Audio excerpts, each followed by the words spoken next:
Assalamualaikum warahmatullahi wabarakatuh.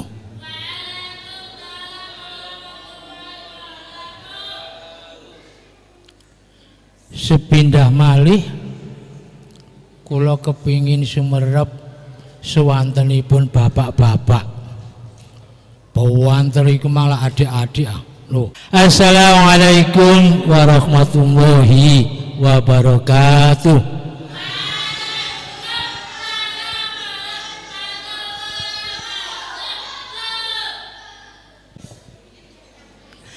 Bismillah, alhamdulillah, wala haula wala quwata illa billah. Bismillahirrahmanirrahim. Wassalatu wassalamu ala Rasulillah Sayyidina Muhammadin bi Abdillah wa ala alihi wa sahbihi wa zawjihi wa dzurriyyatihi wa ahlul bait wa mittabi'i yaumil qiyamah, amma ba'du. Hadirin para rawuh, monggo kula panjenengan tansah muji syukur wonten ngarsane Allah Subhanahu wa taala. Dene menapa wonten ing dalu menika kula panjenengan tansah pinanggih ingkang kawitan. Mugi-mugi pemanggihan kula ingkang kawitan ngriki kalian panjenengan ndadosaken sedulur Sinara Wedi ing tembe mangke saged makempal wonten swargane Allah Subhanahu wa taala. Amin.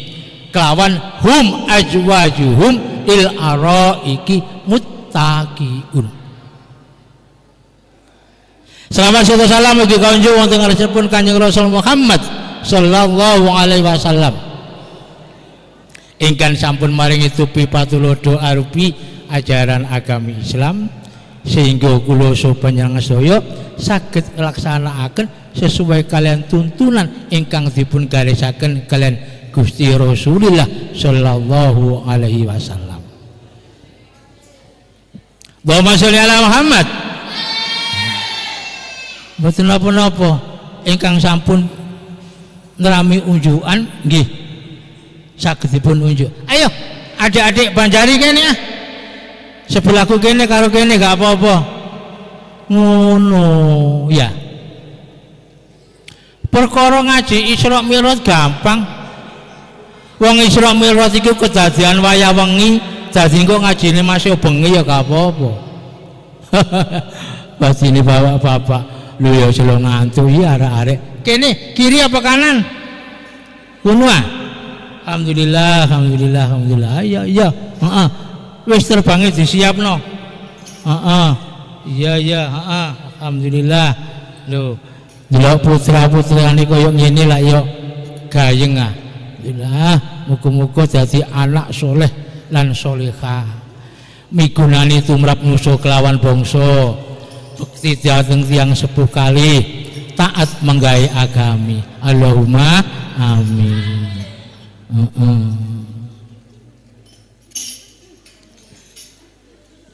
Wis sih bener aja kelane. Wis bener? Nah, ya kene kono gak apa-apa. Heeh, gak apa-apa. Nah, kula nggih biasa dirubung arek cilik-cilik ngeten niki kok. Bu, Ibu rek sak timbali kak semaur. Kula niki ngelongso lho. Nek kapane manggil ibu terus kak semaur. Terus iya. Apa aku kurang ganteng? Apa aku kurang gagah? Najan kupluke ireng serbane rupane batik. Najan kiyaine ganteng tapi yo gak tau duwe cocok sawangun kae sawangun kiai atine ancane getabrus koplo ireng serpan pade rupane ganteng kakablek duwe yuk ya Rasulullah salamun alik ya Rabbi asani wa taroji ayo baleni maneh acene latihan kok kudu sabar ya Ustaz pelatih karo Ustazah pelatih ayo 1 2 3 ya Rasulullah salamun alik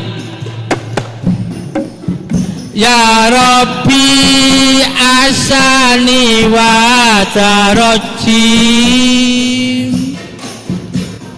adfatah rotal alamin ya uhelal judi wal karami Allahumma sholli ala Muhammad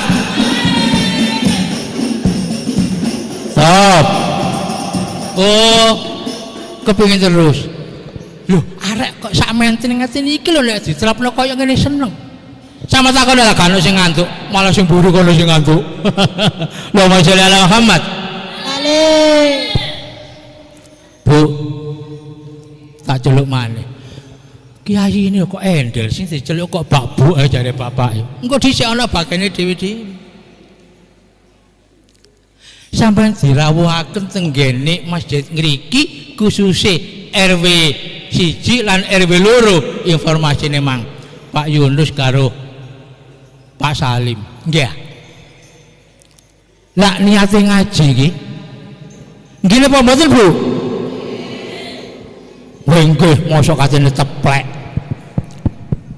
bapak-bapak yang ngono sami kali ibu-ibu diaturi ngriki lagi ngaji sih nggih mosok iki katene dadu teplek karo dadu iku jaman biyen lah sakniki kita niki monggo sareng-sareng ngaji si aku anjene mang jarene kongkon gawe pakaian sing kaya ana gambare ya boleh gawe udeng tapi kula niki mboten dukun lho nggih tapi nek kapane ana sing ndukun lho kaya endi Mas Bagus mang gak apa-apa sampai 40 gak gelem rabi iku lho gak gelem rabi tak gak payu rabi kok niku Gus padahal jadi gelem nang omah nggih monggo diniati sak menika ngaji peringatan Isra Mi'raj Kanjeng Nabi Muhammad sallallahu alaihi wasallam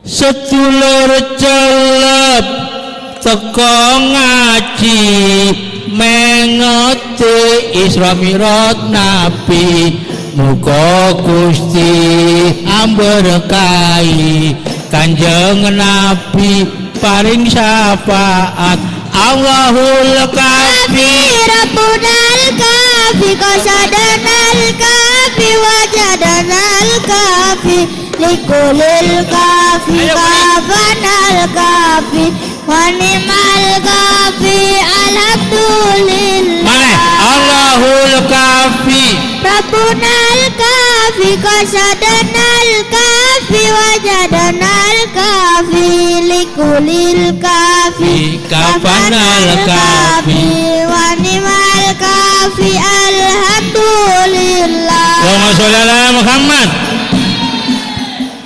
sampai takoni lak seweneng ya ngaji gemulai hati isok terbang malah dukur oleh terbang terus pundi Pak RW Pak Lurah rawon apa mboten ya jenenge kudu sabar tambah dukur angine tambah ngebus lho ngeten sadurunge panjenengan kula ajak ngaji Isra Mi'raj kula niki mboten seneng kok siji niku bener kula niki lulusane niku sarjana bahasa dan sastra Indonesia tapi nek kapane lambe kula mbon ketemu karo lambene mik kongkon gawe bahasa Indonesia utawa cara Melayu mboten saged lha apa nak Nak lapo? Iya kene. Wa idza quri'al Qur'anu wastami'u lahu wa ansitu la'allakum turhamun. Kapan ana wong sing lagi ngaji wastami'u rungokno lan rungokno. Mergo ganjarane wong sing ngrungokno iku padha karo ganjarane wong sing ngaji. Nggih. Sing ngaji oleh petik, sing ngrungokno ya oleh pitik padha. Sing ngaji karo sing ngrungokno pitik-pitikan. Babah. Iku nek pitik. Lah nek jaran, sing ngaji oleh jaran, sing ngrungokno ya oleh jaran. Sing ngaji karo sing ngrungokno, ayo jaran-jaranan. Dirungokno, ya. Mergo ya napa? Allah Ta'ala niku nate dawuh, Bismillahirrahmanirrahim. Innalladzina wong akeh kang padha kumpul. Kala Rabbuna Allah lan salah jijine wong iku utawa kabeh gelem nyebut asmane Gusti Allah sumastaqamu kelawan istiqomah. Tatana jalul mongko padha mudhun sapa iku malaikat yaiku malaikat. Apa sih lah tergawene malaikat iku mudhun? Mudhun nembus ana ing saklumpuh beting Masjid Al-Hidayah. Napa? Mergo nduk ngene jero Masjid Al-Hidayah iku ana salajene samiin utawa pendengar sing gelem nyebut asmane Gusti Allah. Terus apa malaikat iku mangko mudhun? Mudhune para malaikat iku nggawa kabegjan 3 perkara. Apa 3 perkara? Nah, niku aja pambuka kok. Bapak Lurah ingkang utawi ingkang mewakili ingkang dahat kinurmatan sederek panitia ingkang kula hormati sedaya alim ulama, para kiai, para ustaz lan ustazah ingkang tansah kawula taati mengkapi tuturan petuahipun, sederek takmir ingkang dahat kinurmatan lan boten kesupen panjenenganipun Yai Tofa, panjenengan kedah matur nuwun kalian Yai Tofa. 40 dina sakderenge niku Yai Tofa pun ngebel kula. Yai, napa iki? Sampeyan bunderi apane? Nggih niku malam Isra Mi'raj dina apa? Mun sampeyan tingali piyambak kula tingali kok tanggal 15 malam Jumat nggih dalu niki. Panjenengan kedah matur panuwun kalian Yai Tofa. Niku sing sering dateng griya. Nah, napa kebegjan 3 perkara niku setunggal?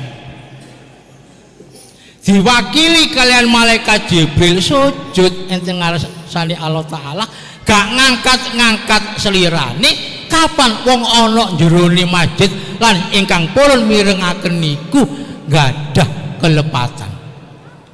Mboten purun-purun tangi kapan Allah Ta'ala niku dereng maringi pangapura dumateng kula panjenengan sedaya. Niku kabegjan ingkang setunggal. Kabegjan ingkang angka kalih walaya khofu wong celep kabeh sira aja susah, sira aja sedih.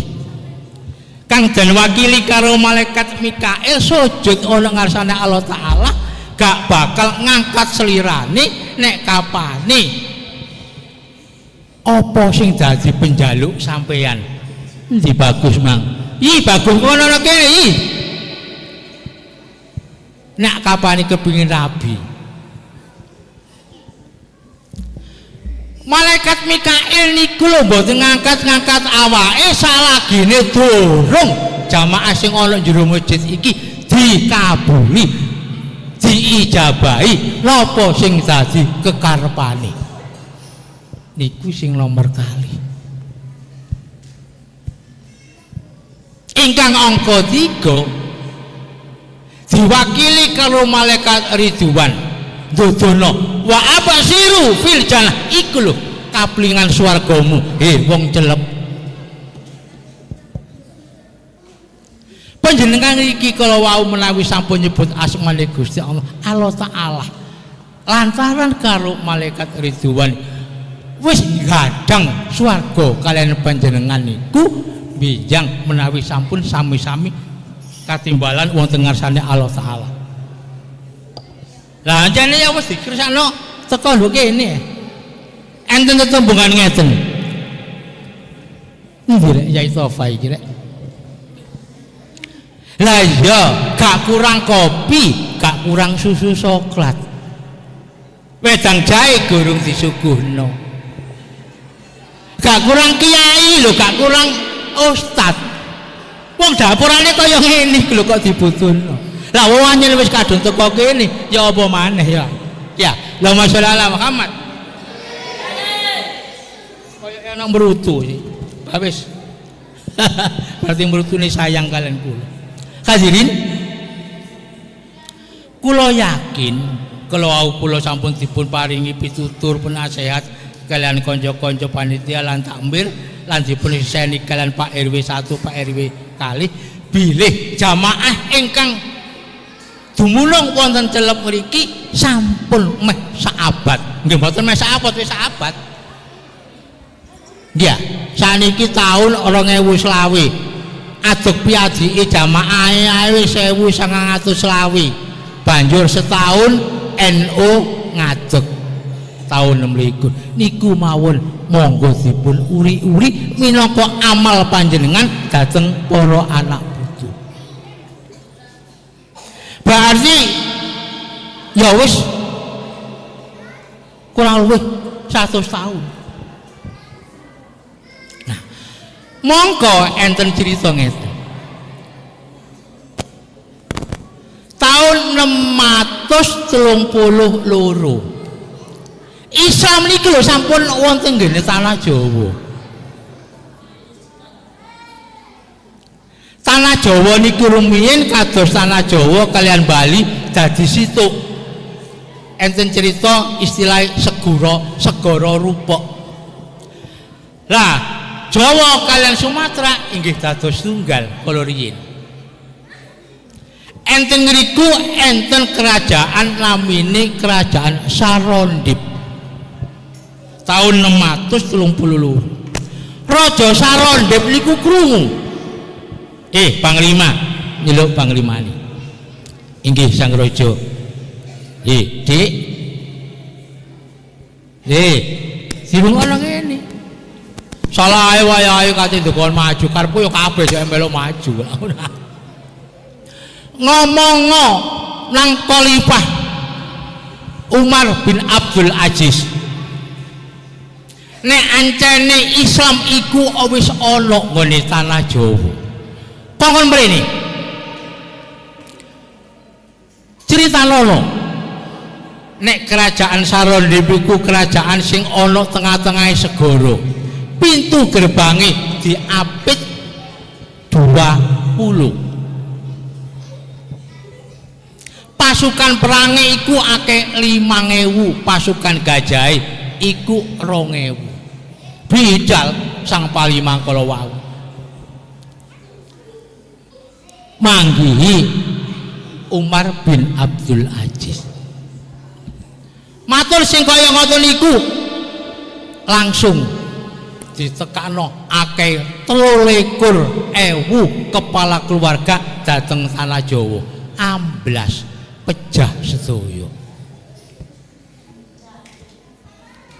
Sultan Al-Gabah dodol bang mawingo-wingo brengos den plilit klambi den wingkis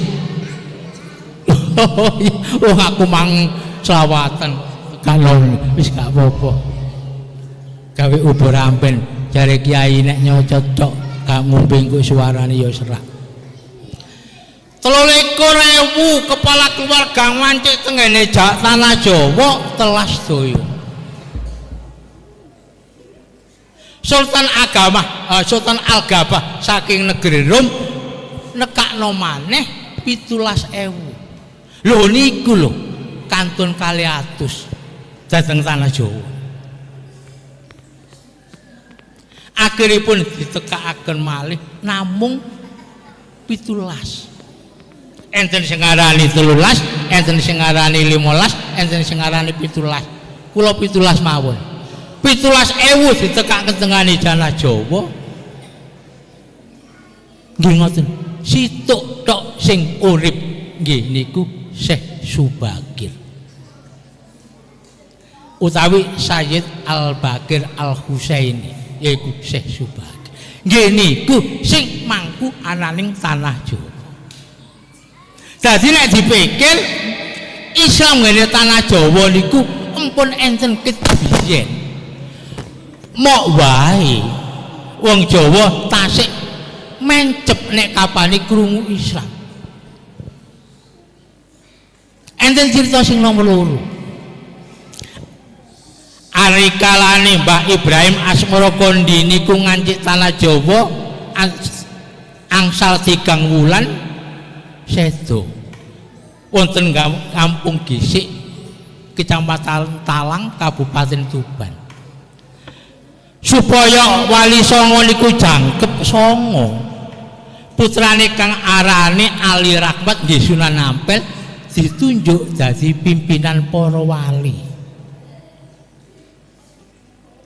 Tasih angsal sedasa dinten oleh dadi pimpinan, piyambake ngutus putrane kang arane Maulana Maktum Ibrahim alias Sunan Bonang. Maktum inggih Rama.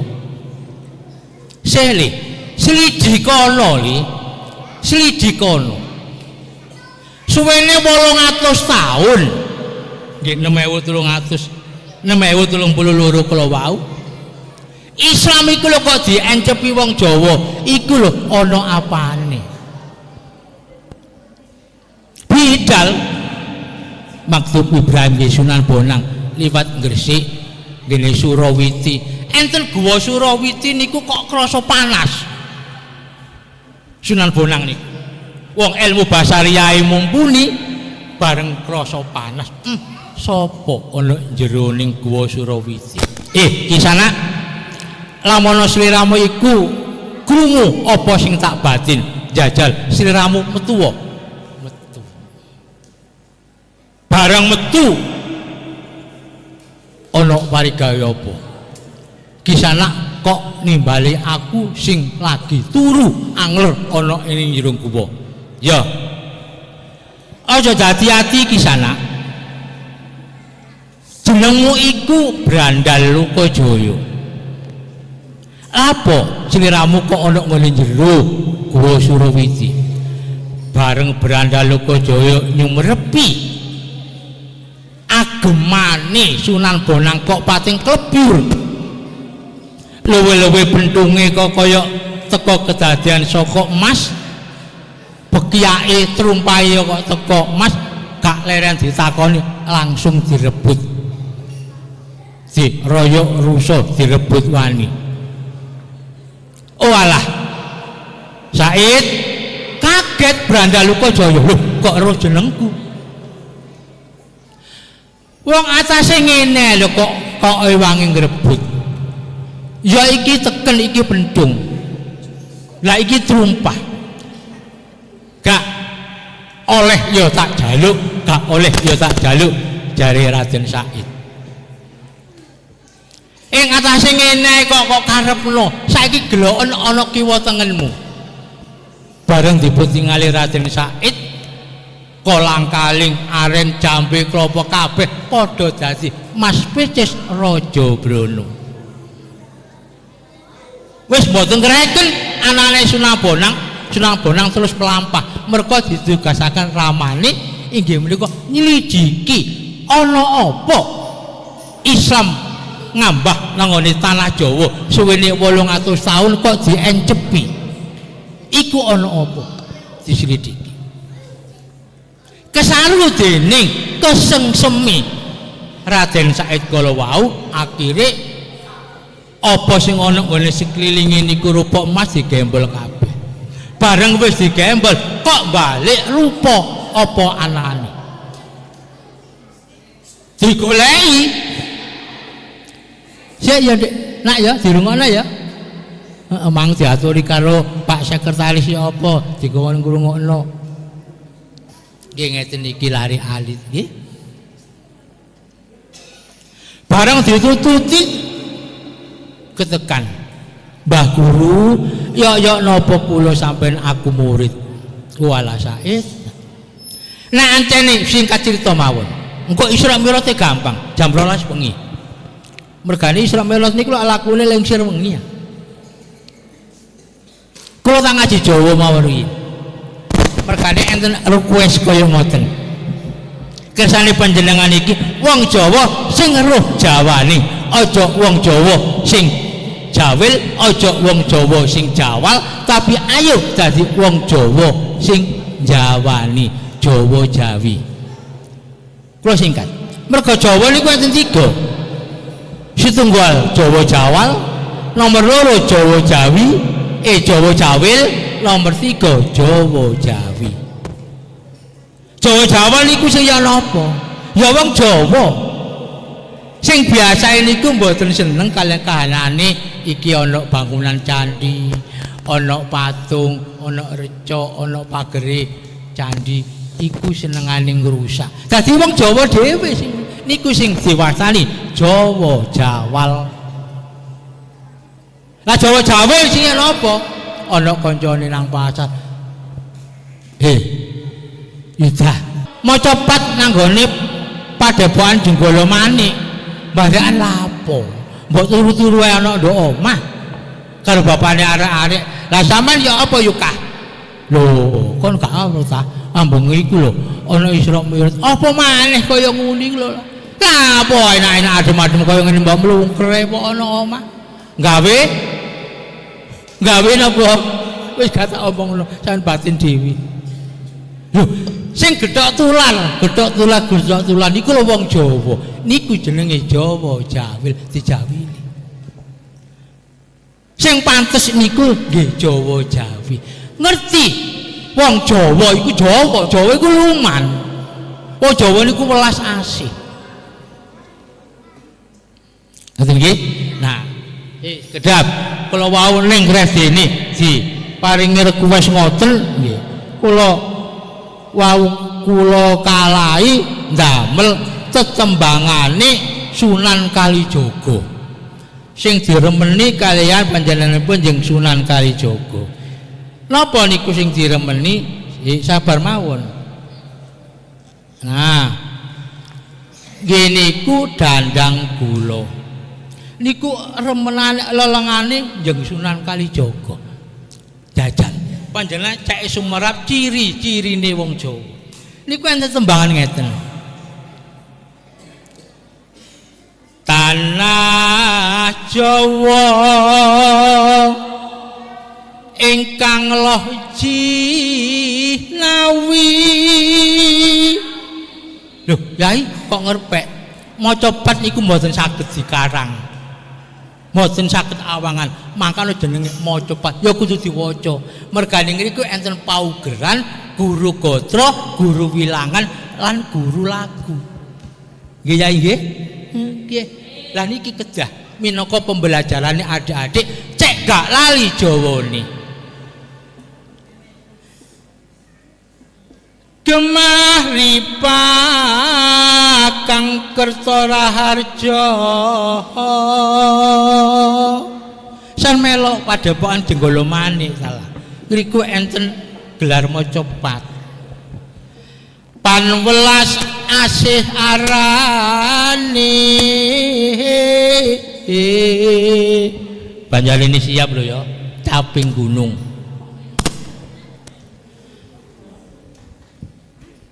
Rakyat welas asih mituhu marang sak padha-padhane neki.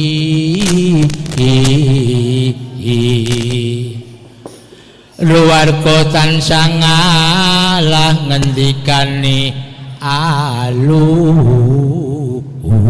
Wong Jawa nek pangandikan alus. alus apa nih? Alus atine. Ukara kebak kawiryan karwiryan iku motivasi. Selalu ngekei dorongan. Mana kang nyawiji kebak ing pakerti ati sampeyan iku tansah nyawiji lan penuh pengertian. Iku Jawa nyor. Allahumma sholli ala Muhammad. Ayo. Ya Rabbi bil Mustafa balik makor sitana wafir lana mamatu ya wasi'al karomi mana ya Rabbi bil Mustafa balik makor sitana yo awafir lana mamakor ya wahi'al ayo Allahumma sholli ala Muhammad. Jeneng no arek iki. Kula terusaken critane. Ya wis ae nek kapane jeneng sira iki kepingin meguru ana ing ingsun. Tungguken tekenku ana kene. Aku kate nerusno laku mergo Njeng Rama ngekei tugas karo aku. Sendika dawuh guru. Ngene iku lho akhire ana cerita suluk linglung Sunan Kalijaga nungguk Sunan Bonang. Kula terusaken. Sak sampune Njeng Sunan Bonang nglampah ngilen dumugi Kampung Wenang. Sakniki dadi Tunggul Pawenang. Persis wonten ngriku wulan Sapar tanggal 14 taune 892 Hijriah. Enten ora-ora kang jembar. Lho, Sunan Bonang niku nyumribu kok akeh wong sing klambi ireng-ireng kaya klambine Wak Yai iku. Piyambake melok nimbrung. Dipethuki kancane carane jamaah ngoten. Pinunggule wong sing klambi ireng-ireng. Waktu niku mboten saged assalamualaikum. Namung kula nuwun. Jawabe Sunan Bonang monggo. Mergo Njeng Sunan Bonang sampun ngrasuk ilmu Jawa tapa ana ing tengah-tengahing alas roban kang suwene 7 taun. Kisana kula tingali ndugi katebean ageman panjenengan kok benten. Panjenengan menika saking pundi? Oh, nggih Kisana terus Sunan Bonang. Kula niki saking Ampedenta utusane Rama kula. Dilalah wonten ngriki niku kok enten kumpulan apa niki? Oh. Niki lho anjene kumpulane tiyang Jawa. Napa agami ingkang dipun rasuk? Niki agami Kapitayan. Kisana Kapitayan niku napa? Kapitayan niku suwung nanging isi. Kosong inggih isi. Lan Kapitayan niku pangerane paring asma Sang Hyang Toya. Sinten Sang Hyang Toya niku? Sang Hyang Toya niku mboten saged dipun padak-padakaken, ugi mboten saged dipun bedak-bedakaken. Mak deyek atine Sunan Bonang. Lho, Quran niku laisa kamitslihi syai'un innahu huwas samiul basir. Quran nek Gusti Allah iku gak iso dipadak-padakno, tur gak iso dibeda-bedakno. Nggih Kisana. Kula ningali ndugi katebean enten sekawan gerakan niku napa mawon. Oh, nggih kisana. Terus wong sing ngiring-ngiring kala wau.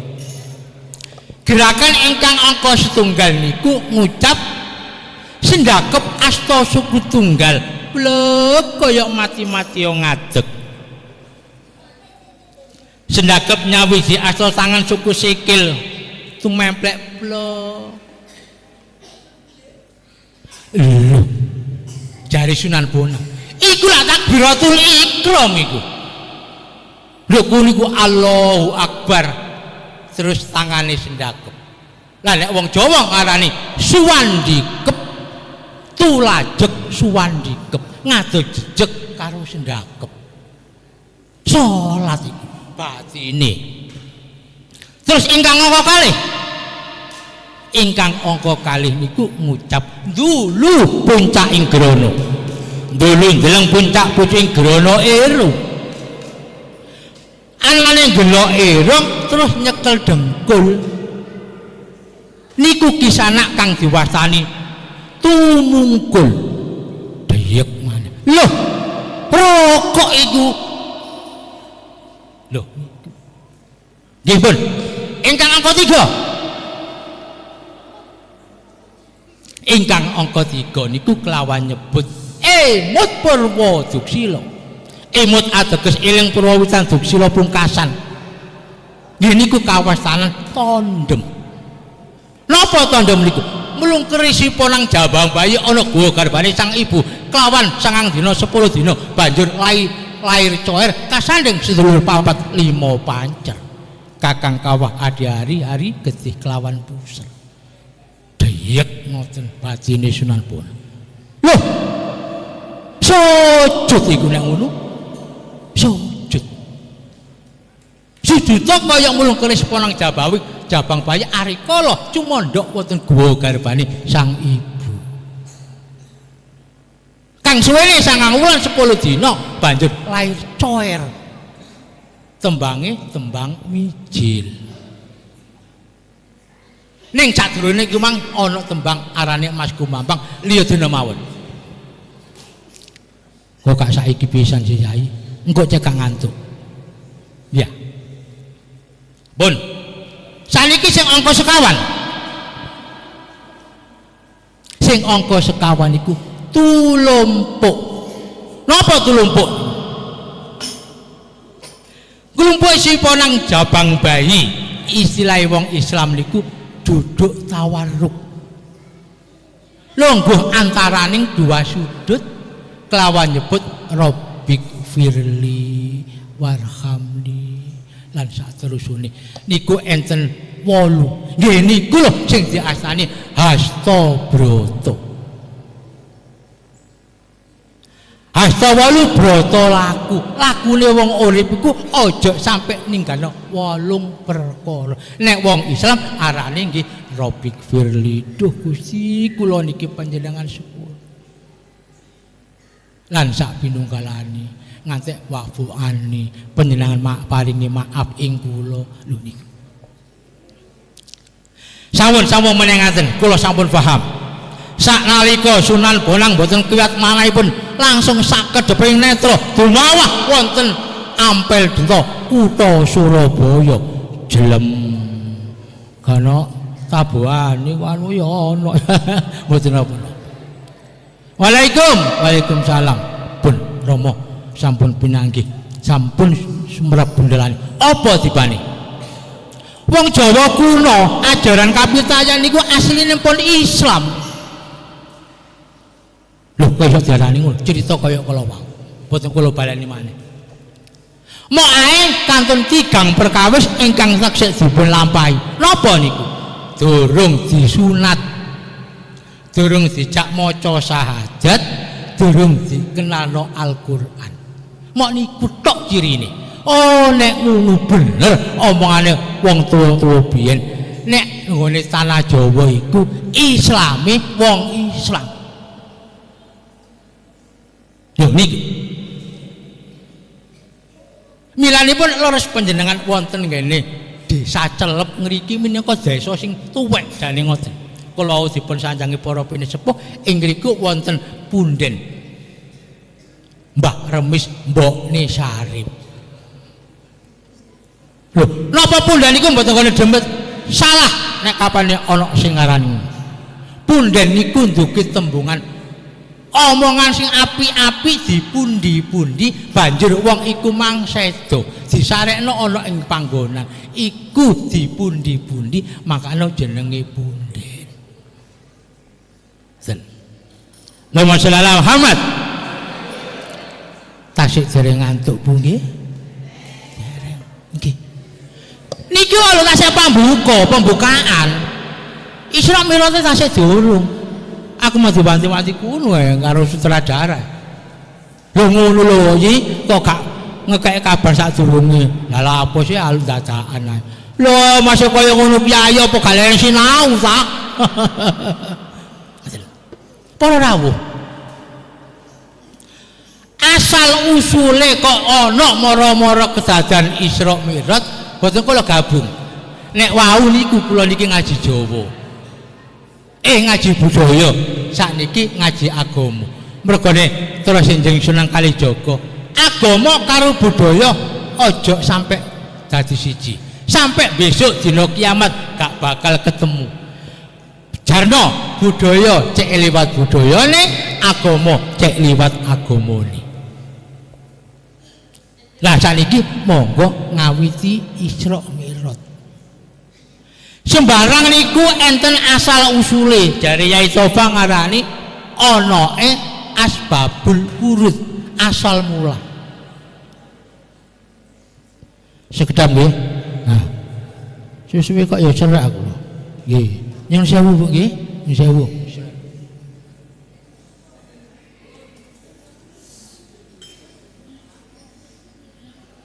Cah ini wis ditokno. Kula pesen pun legi-legi. Kula niki enggak ada gula, tapi nggih alhamdulillah pangastune panjenengan nggih mantul 220 kala winginane dicekaken. Nah, jadi 113. Lho mboten wonten tisu, mboten napa-napa pun. Katane gaya apa serban iki lek digawe usap. Lha masyaallah Muhammad. Ngeten para rawuh. Kanjeng Nabi niku senajan to iku menungso ya duwe rasa susah. Ya duwe rasa sedih. Kula nate dikelah kalian santri kula. Yai. Kanjeng Nabi niku lak tiyang maksum sih. Kanjeng Nabi niku la sifate Khalilullah. Kok gak ada susah? Kok gak ada sedih? Kalau wau mung kula critani yang tengene balene Ustaz Jainul. Para rawuh, kula sakderenge sekolah SD niku dijak ngontrak kalian bapak ibu kula wonten desa Cangkring. Mergo bapak kula niku mandor tebu pabrik candi. Wong kula niki kelahiran swidak. Umur kula niki swidak 5, swidak 6 kurang 2 wulan. April niki swidak 6. Lah guru kula ngaji niku saking Lowong.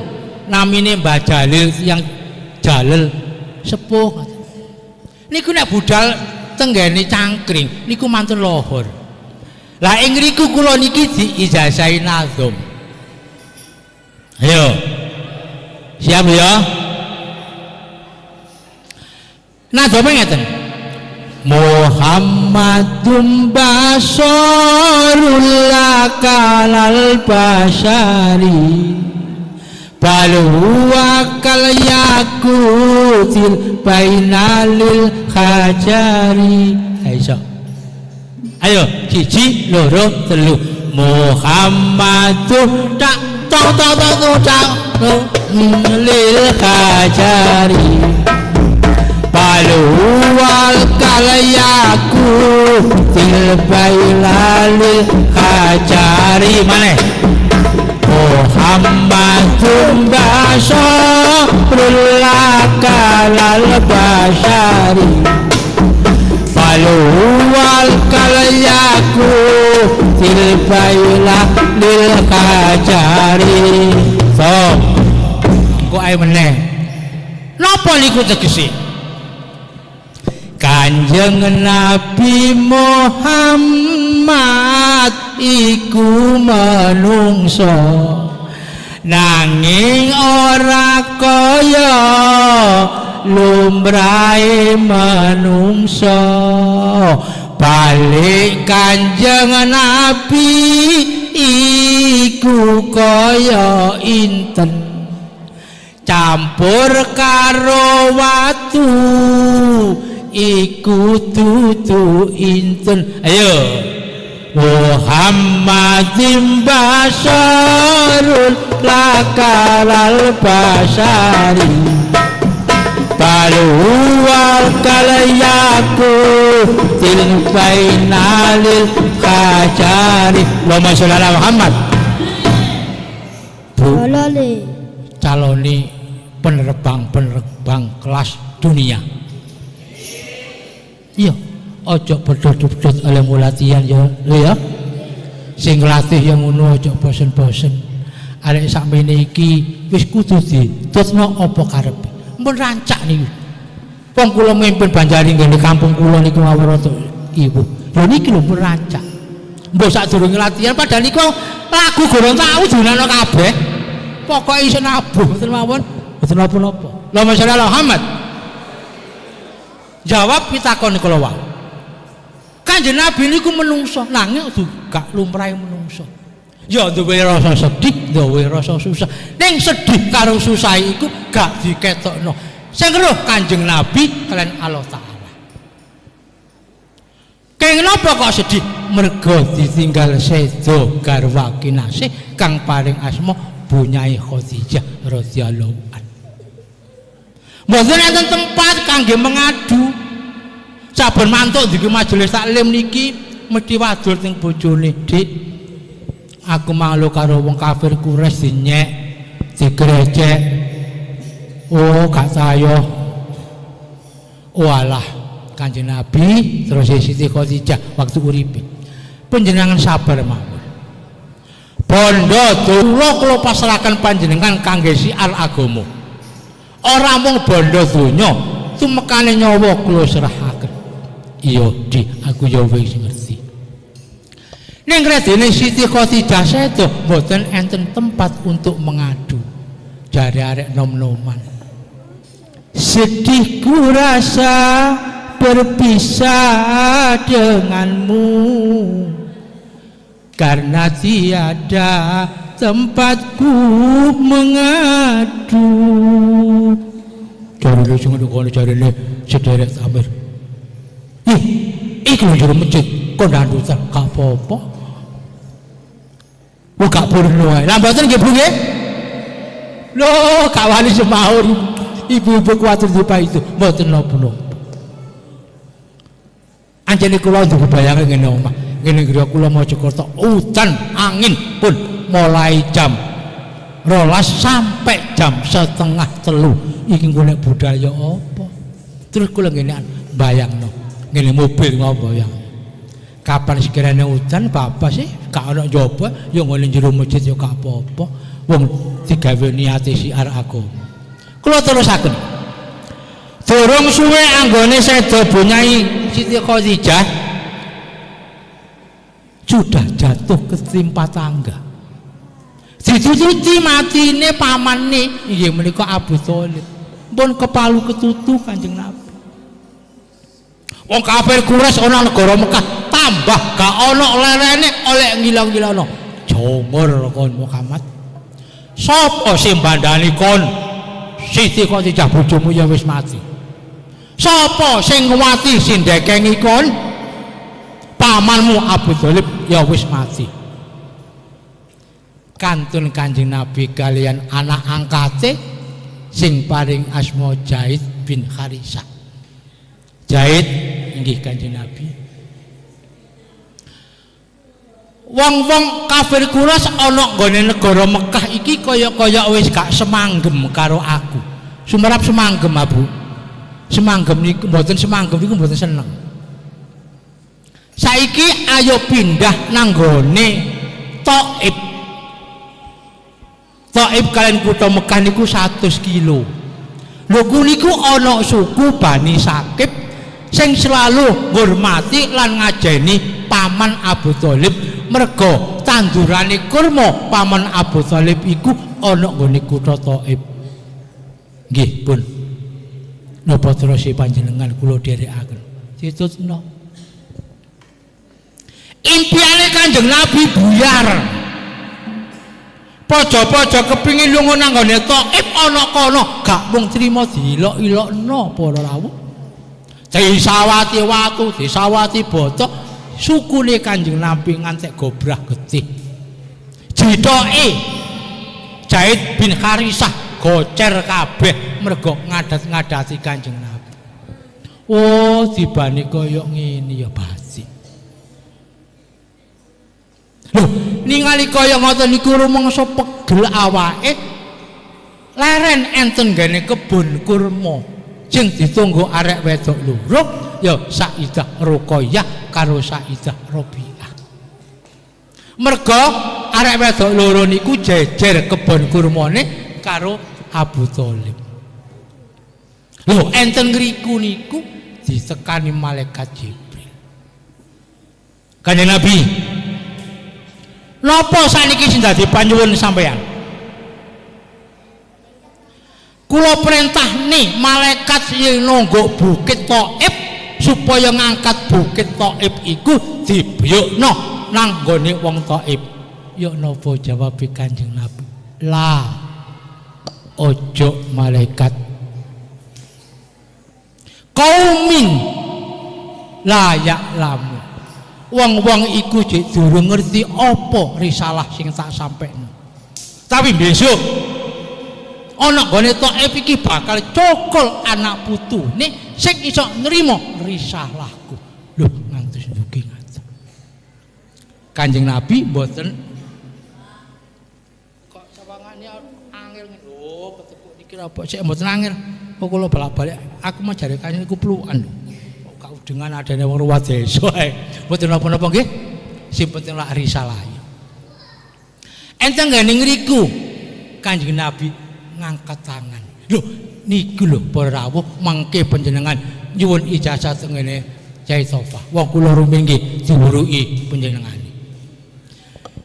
Sawise niku didonga langsung ngejer ares kursi palungguhane pangeran langsung goyah ngutus malaikat. Ya napa dongane? Nek gak sempat sampean nulis ya sama rekam. Tangane Kanjeng Nabi diangkat kalian ndedonga niki dongane Kanjeng Nabi sing super mujarab. Ilahi ilaika asku dofa kuwatil lati wakilah tahilan wahawani alan nas ping 3 ditutup ya arhamar rohimi anta robbi muqtadil afif. Niku dongane Kanjeng Nabi sing tokcer apa maneh sampeyan nggih purun nirakati. Jare Gustur ditirakati diria toi. Langone iku bisa dikir lan suluh jangan tilali ya Rasulullah. Ayo salamun alaik ya Rabbi asani wa dadi al-fatayati Rabbal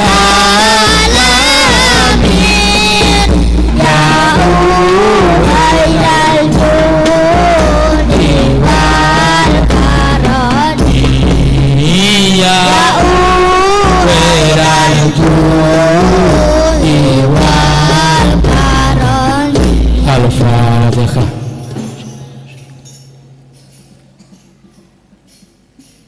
Para rawuh ini sakala Allah Ta'ala nimbali malaikat Jibril nggih Gusti cepet mudhuna nang donya.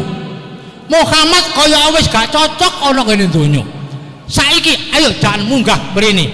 Nggih niku sing diarani istana langit. ana bumi wis gak iso apa sing dadi karepe berarti iku urusane langit. Jare wong sakniki nek ngene YouTube lak ngoten. Ilmu langit digunakan. Nah, Jibril nggih. Milio buruk sing api-api ana gunung jaan nyusul Muhammad. Nggih, sendika dawuh. Akhire wonten sudanganipun surat sing kala wau mboten salah. Bismillahirrahmanirrahim. Alhamdulillah. Tuwa sekatene tak lok-lokno. Kapan ana ayate pangeran diucap iku disunahno nyebut kalimat jalalah ngene iku Allah. Subhanalladzi asra bi 'abdihi lailam minal masjidil harami ilal masjidil aqsa ilal masjidil aqsa alladzi baraknahu kaula linuriyahu min ayatina innahu was-sami'ul basir. Ya napa niku tegese ya di request wong Jawa. Maha suci heng paduka Gusti anindakaken abdi paduka lailam ing wanci ratri arane Masjidil Haram iku dateng Masjidil Aqsa niki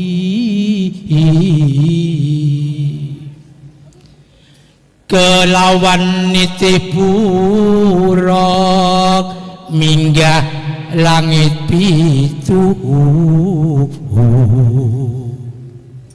linuriyahu min ayatina weruh ing pira kecacean kadherekaken malaikat ingkang ngancani innahu was-sami'ul basir ngutaneni kaweruh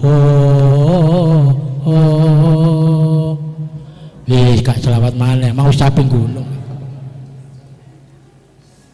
langsung Kanjeng Nabi dinten sak menika panjenengan kedah sowan wonten ngarsanipun Allah taala nggih monggo malaikat mboten kula critakno dibedhel enten ngene jam-jam nggih engko waktune gak nututi minggah ya napa ature Kanjeng Nabi tapi gak ana kiai sing wani nyebutno niki mergo napa ceke lali karo leluhuri nek kula mboten blak-blakan bah aku ditawur kiai bandak malaikat nggih Kanjeng Nabi kula tak minggah langit pitu langit kang kapisan langit nomor 1 lan apa Kanjeng Nabi kula kepingin manggihi mbah kula inggih niku Mbah Adam tapi inggih niku mangke nek sampun dugi Mbah Adam langsung minggah nggih minggah dhateng langit kang angka setunggal pinanggih kaliyan Kanjeng Nabi Adam. Oh halah putuku Muhammad. Ana sejo karep apa, Jung? Sliramu kok sowan mrene nggih. Nggih, Mbah Adam, kula badhe katimbalan wonten ngarsane Allah taala. Oh ya. Tak pangestoni. Monggo yen mengko pedhok ketemu kalau Allah taala sampekno salamku nek jeneng sira wis rawuh mrene.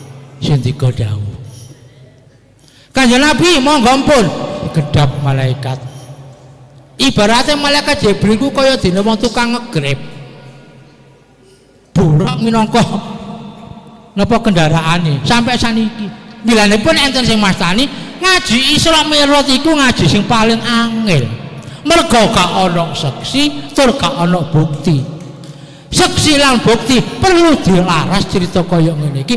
Engko cek timbul rasa keyakinan, rasa imani iku. Kula lajengaken. Sekedhap malaikat kula tak minggah teng langit ingkang angka kalih. Manggih sinten? Ing ngriku enten Mbah Isa kalian Mbah Ilyas. Kula tak minggah teng ngene langit kang angka 3. Enten sinten? Kula tak manggihi Mbah Idris. Kula tak minggah teng langit ingkang angka 1. Manggih sinten? Manggihi Mbah kula Yusuf. Kula tak minggah teng langit ingkang angka gangsal. Manggih sinten malih? Kula manggihi Mbah kula jeung Nabi Harun. Ingkang angka 6 kula tak manggihi Mbah kula jeung Nabi Musa. Ingkang angka 7 kula tak manggihi Mbah buyut kula kang paring asma Mbah Ibrahim. Sak sampune langit 1 nganti 7 sampun dipun ambah kalian Kanjeng Rasul dumawah langsung tumindak dhateng Sidratul Muntaha. Dereng pinanggih kalian ares kursi palungguhane pangeran. Perjalanan wonten ngene Sidratul Muntaha linuriyahu min ayatina dituduhno ing pira-pira kedadian. Malaikat nggih Kanjeng Nabi. Nika kok enten tiyang panen. Sakniki dipanen benjing uwuh maneh, dipanen benjing uwuh. Oh niku gambarane tiyang celep anggone sedekah mboten enten lerene. Niki kantun panen. Oh ngoten iki. Lah terus nika malaikat. Kok ana wong kukune dhewe niku lincip-lincip terus mengangah gawe nyakar raine. Niku napa? Oh niku nggih wong celep. Kate enake tok ariko. Nggih niku gambarane menungso sing tansah ngelek-ngelekno kancane. Terus nika enten ilate kok digunting karo karo gunting sing mengangah. Niku nggih tiyang celep. Tiyang napa niku? Iya anjene ngajine kate nduk celep. Allahumma Muhammad. Nggih niku gambarane menungso sing senengane niku nggih ngrasani ya ini. Loh, lah niku kok enten tiyang sing ndase dikepruk-keprukno nggone tembok, nggone watu sampai ajur terus pulih keprukno maneh ajur. Nggih niku wis gak wong celep ya, wong bangsal sing senengane ninggal salat. Oh. Lho niku kok enten pun boten kuat oleh nenggoluk kayu kok ditambahi maneh, kok ditambahi maneh. Sayang rek kana Pak Lurah. Nggih niku wong sing dikeki panguwasa sing gak cocok karo awake. Ditampani akhire BLT didum nang sing ponakane dhewe. Ngene iki mboten nggih? Mboten nggih. Oh, BLT-ne mesti dibagekno cocok.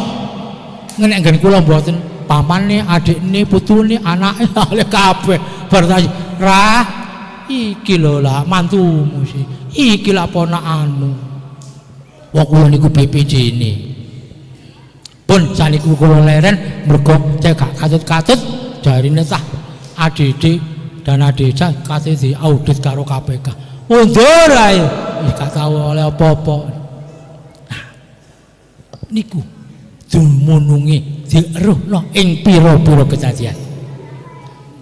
Terus niku malaikat enten tulisan Sidqi Muqtadil Afif. Oh, gini ku jalan ke swarga. Kula mboten gadah kewenangan nerangaken Kanjeng Nabi. Mangke mawon menawi panjenengan sampun sumendhe wonten ngarsane Allah Taala.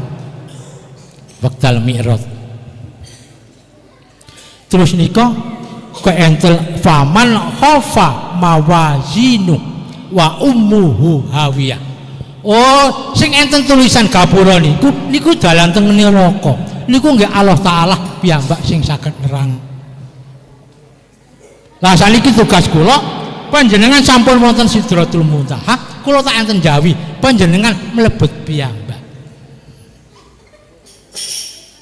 Assalamu alayka ayyuhan nabiyyu wa rahmatullahi wa barakatuh. Niku donga waktu salat ari kala Kanjeng Nabi sowan katimbalan wonten ngarsane Allah Taala. Oh, Muhammad, kok ancane duduk mergo seliramu Muhammad. Aku gak bakal gawe donya, gawe jagat sak isine. Gara-gara ana ananing jeneng sira Muhammad, aku gawe jagat sak isine. Terus kula niki napa Gusti? Sliramu Muhammad iku minangka kekasihku. Makane gak ana sebutan liya-liyane nek gak Kanjeng Nabi. Mergo Kanjeng Nabi Muhammad Habibullah. Nama Kanjeng Nabi ingkang beto gelar Habibullah, kekasih Gusti Allah. Nggih. Gusti kula badhe tanggel sekali. Iya. Aku ngerti. Apa sing kok takokno? Kula nate digelah santri kula. Wong Gusti Allah kok takon. Iki cerita jeneng wis mari cerita iki, aja dibedhotake. Tapi gak apa-apa. Nika napa kok enten gedung sing mewah tulisane innahu muqtadil afif. Ya iku dalan nang swarga Muhammad. Ngerti ya Muhammad? Swarga iku kedadean saka 7. Pagere swarga iku ana 7 kang kedadean saka Mas Peces Raja Brana. Mergo swarga iku kena diarani istana berlian. Muhammad, ana nisore swarga iku ana banyu syafaat, ya banyumu. Sapa sing gelem ngombe banyu syafaat iku gak bakal melak saklawase, tur yen kleb kecemplung ana neraka gak bakal krasa panas. Kanjeng Nabi namung sedeku. Terus Muhammad, kiwa tengenmu iki wit-witan. Wit-witan ana nggone swarga iki kabeh ana wohe. Kapan kula awakmu iku gelem muthek wit-witan sing ana nggone swarga iku gak bakal entek, malah saya tambah. Gak kaya wit-witane wong celep. Duwe jambu kedondong blembe pencit, saiki diputhek menelo entek. Tapi nek wit-witan ana swarga iku bakal tambah. Milanipun kula nyiptakaken syair ngeten. Ayo, tangi. Siap. Gonggo nek selawatan ya, saiki tak jawane. Lan wohane iku swarga gak bakal entek lamun diputhek.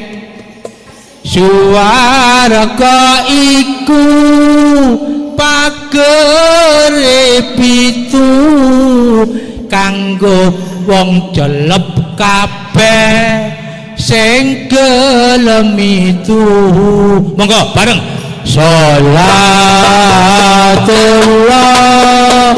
salamullah ala Taha Rasulillah. Salatullah salamullah ala Yasin Fatimillah. Allahumma sholli ala Muhammad. niku kula nyritakaken syair niku arikala kula niki wonten pondoke Mbah As'ad Samsul Arifin Asem Bagus. Kula damel kaya inggih kaya Allah Ta'ala niku swarga. Terus nika enten tulisan waman khofat mawajinu wa ummuhu hawiyah. Muhammad iku dalan nang neraka. Mamulane bejo kemayangan panjenengan ngongkon putra-putrane iso ngaji Quran, cek iso bejakno waman khofat iku dalan neraka, innahu muqtadil afif iku dalan nang swarga. Kapan sampean waktu uripe iku gak roh ngaji sing kaya ngono iku mang bingung. Iku neraka, Muhammad. Panase gene neraka iku enten cerita gedhe. Waktu Kanjeng Nabi Adam pun dipun doaken dhateng bumi. Niku kajenge masak mboten saged mergo mboten enten geni. Sambat kalih malaikat Jibril. Malaikat Jibril kula panjenengan pendhetaken geni napa? Pendhetaken teng neraka mendhet geni pinanggih kalian malaikat Malik. Dan malaikat Jibril niku mendhane malaikat. Iya, Malik ngono apa? Kajengelan apa panjenengan kok anguk-anguk neraka? Aku katene njupukno geni gawe Adam sing ana nggone bumi. Sak pinten? Iki sak kemiri. Loh, pun sak kemiri. Senajan to sak kemiri sama beto tenggene donya, ngene donya. Donya sak jagat sak isine niku bakal kobong. Alas kobong, gunung kobong, segara beku. Mergo gara-gara kenek gene neraka senajan to wis sak kemiri. Terus apike ya ono apa? Sak klenteng, masa sak klenteng donya kobong. Sak nisore malih sebiji jaroh. Cilikan maneh jaroh niku padha sebiji sawi. Sak nisore apa nggih? Mrica. Niku mawon kudu dikum ana nggone segara sing suwene 700 taun. Krana iku mukjizat. Lah saiki kena digawe lho aku mah gak ngoro. Korean. Dadi Korean niku gene neraka sing wis dikum suwene 700 taun. Kaya apa sambate menungso sing ana ning jero neraka? Sambate menungso sing ana ngene jero neraka ngaruwara udan tangis kelabang kures padha nyokoti kaya sambate wong India. Bu, samarus sambate wong India. Mpun tak dereng. Wis dorong temen ah. Nggih, tangi kok niki kata selawatan iki engko. Bapak-bapak nggo sumrap. Ngene, nek gak roh tak duduno. Sambate wong ana nggone jero neraka kaya sambate wong India niku ngeten. Geni neraka banget panase India lah ana kelabang kures ngrubung awake tangisi umat pating jelerit gak betah larane. Monggo istighfar bareng. Ayo, astaghfirullah Rabbal baroyan, astaghfirullah minal khataaya. Rabbi jidni ilman nafi'an wa wa'afidni amalan sholihah. Mana? Astaghfirullah Rabbal barayan, astaghfirullah minal khataaya. Rabbi jadni ilman nafi'an wa waqifni amalan maghfurah. Allahumma sholli ala Muhammad.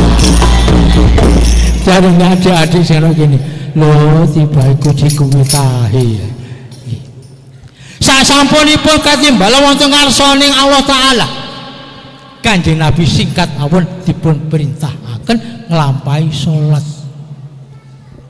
mula-mula 50 waktu wis gak taren-taren iku perintah Allah taala langsung pinanggih Kanjeng Nabi Ibrahim wonten langit kang angka 7 Nabi Ibrahim mboten wantun ngilingno sing wantun ngilingno nggih Kanjeng Nabi Musa sing ana langit kang nomor 6 Muhammad nggih Mbah Musa oleh perintah apa jeneng sira nglaksanakaken salat kadhahe 50 rakaat loh gak kuat umatmu umatku ae sing gedhe-gedhene kaya ngene gak kuat kok lha wis putih balio njaluk persudan nanggone pangeran singkate cerita diparingi gangsal 12 waktu masih 15 waktu Muhammad tetep gak kuat njaluk persudan mana nanggone Allah taala Kanjeng Nabi agake ogah-ogahan antarane wani isin tapi wong demi umat dibudali wis engko ae nek main Dracula tapi ya gak apa-apa dilarui timbangane ngantuk sampun pungkasing carita dipun paringi perintah salat 5 waktu nggih niku sing dilampahi lir kadya kala wau ingkang kawula critakaken anane salat 5 Bismillahirrahmanirrahim Muhammad wasta'inu bisabri wasolah salat iki minangka kanggo pitulungan umatmu Muhammad la kabirah nanging salat iki abot sanggane ila al-khosyin kejaba wong-wong sing khusyuk jare kula bagusen Ilyas masuk gak khusyuk gak apa-apa pokoke istiqomah para bapak para ibu kula mboten memperkosa kamardikan panjenengan kula piyambak inggih sampun ngrumangsani mugi-mugi pemanggihan kula kalian panjenengan dadosaken pemanggihan ingkang soleh minas solihah imangke badhe kapetik wonten swarganipun Allah taala kelawan hum ajwajuhum lil araiki muttaqiun yaiku balik-balik ngoten hum ajwajuhum kula kaliyan panjenengan benjang wonten swarganipun Allah taala nggih pinanggih kaya ngeten iki kelawan bertelekan tangan tafsir bertelekan tangan iku nggih tangan padha tangan digawe bantal sing bapak ya kepethuk ibune arek-arek sing ibune arek-arek ya kepethuk bapakne arek-arek lir kadya widodari kang tumurun saka kahyangan cakra kembang ngoten nggih Mbah pun ngajeng kemawon ingkang saged kawula aturaken nyuwun agungul pangapunten mbok pilih kala anggen kula matur kirang nuju ing prana kula ngucap wonten ngarsa panjenengan cuma-cumin toko sugi kendel kumawani kabeh padha lungguh ana ing nisor kula kok kurang durga lungguh ngene ndukur soalé nek mboten ngeten sing wingking mboten saged ningali kula nggih mboten saged ningali sing wingking yang belakang tidak bisa menatap diriku aku pun tidak bisa menatap dirinya aku dan dia tatap-tatapan Yaumul Fatihah Bismillahirrahmanirrahim iya tenang dia.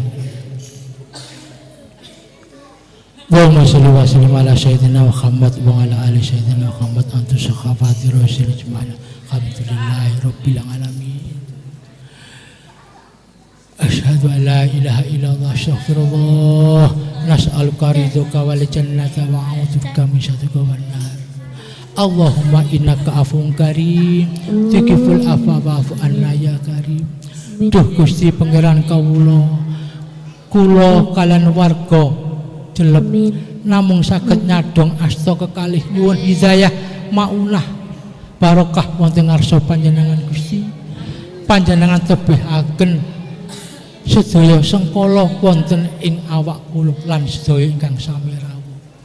Panjenengan paringi keturunan putra wayah ingkang soleh lan solihah, migunani tumrap nusa kelawan bangsa, bekti dhateng tiyang sepuh kekalih, taat menggawe agama.